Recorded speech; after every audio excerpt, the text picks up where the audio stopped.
Yo, does anyone know how to get a hold of Scott Sapp? That's our CIA insider right there, dog. That's Jason Bourne.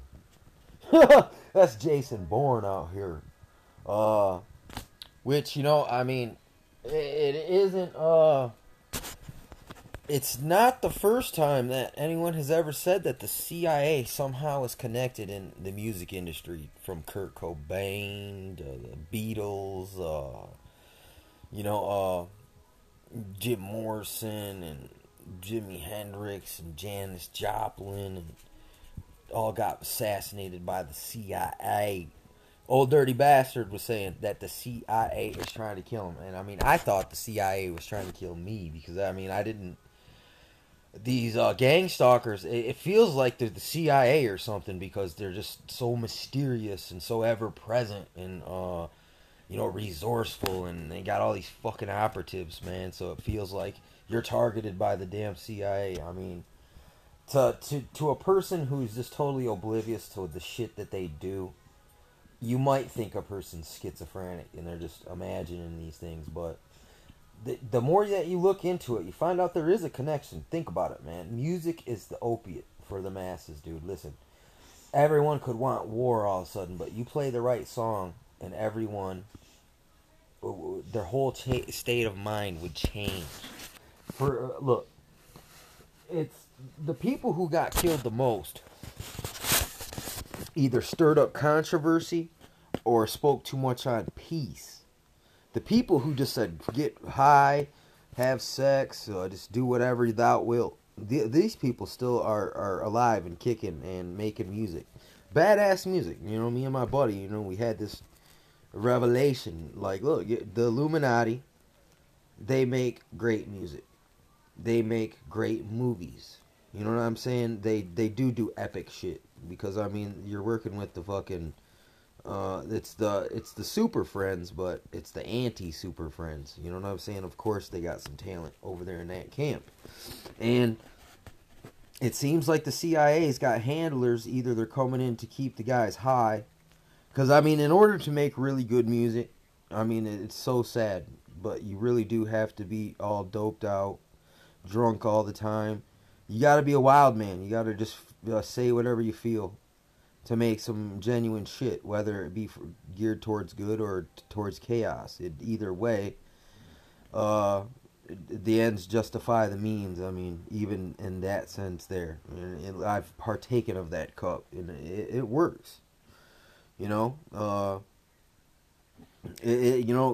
dissolve the barrier there, you know what I'm saying? The mask, the public mask, and the mask falls away, and the true ugliness of the heart really does come out. You know what I'm saying? As well as the good.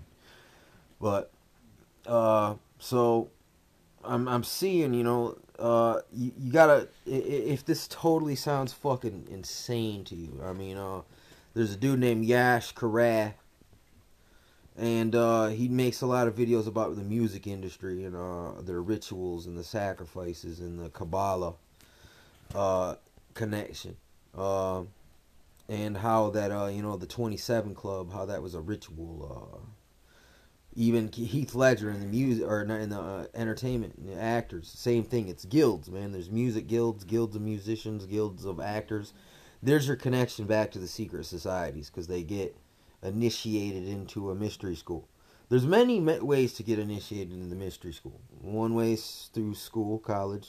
One way is through the fraternity of police, prison guards. Any place where, I mean, it's anywhere where you got, people teaching each other, or people lobbied together that do a similar trade. There's a good place, there's already a structure there that they can infiltrate and subvert back to Rome, to the Jesuits and to the Pope, to the Black Pope.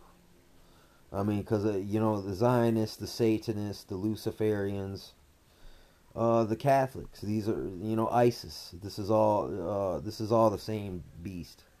It's just a different mask, but under these different masks, it's the same beast. But you got the Sirhan killed John Lennon.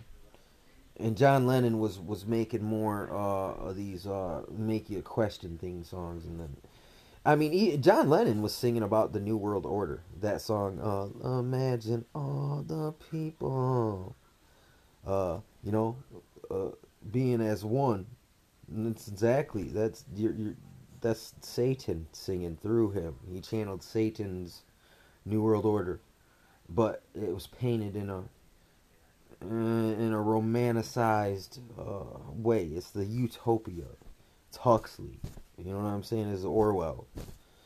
I mean, because the way they couldn't just tell you straight out what it's gonna be like. They gotta paint it to you in the light. You know what I'm saying? They gotta use the light to blind you from what is really going on, basically. But you know, the hip hop police. This. I watched a movie called "The Stop Snitching, Stop Lying." How 50 Cent has his own entourage of Matrix agents, and everywhere the game went, he was getting followed by these fucking hip hop police. And I realized it's like this, like Old Dirty, that was a damn sacrifice. That he got sacrificed to the Skull and Bones, because that's CIA, Skull and Bones, dog. It's the same thing. Boule, Black Skull and Bones connection. Uh, and I realize it's like they know about the hip hop police. See, but when you make a deal and you become an informant or a agent or operative, the CIA will feed you intelligence against your rap competition. You know what I'm saying? So you get an edge in the industry, but it's tit for tat. You got to suck some dick, take it in the ass, and sacrifice a couple people around you. You know what I'm saying? The more you can do for Satan, the more you'll be rewarded. You got to always do your poses. I mean, look for this Scott Sapp guy. Look for Illuminati symbolism pictures. See if he flashes any signs. If he does one eyes. If he does Baphomets. If he does Machiavellian twisted fingers in the middle. Look for symmetry. Look for pyramid finger shapes. Look for black and white symmetrical pictures. I mean, that doesn't mean necessarily he's a occultist, but it just means he was being catered to by occultists. Because, I mean, I know it's a pretty good song, that My Own Prison song, but to me it doesn't really sound like, it doesn't sound biblical. If it sounds biblical, it sounds like Baal. It sounds like he's singing to the sun, Baal, the Lord of Lords, King of Kings, the one that was not and isn't, but yet is. I think something like that. Because this is the earthly King of Kings and Lord of Lords, though. This isn't the Lord of Heaven.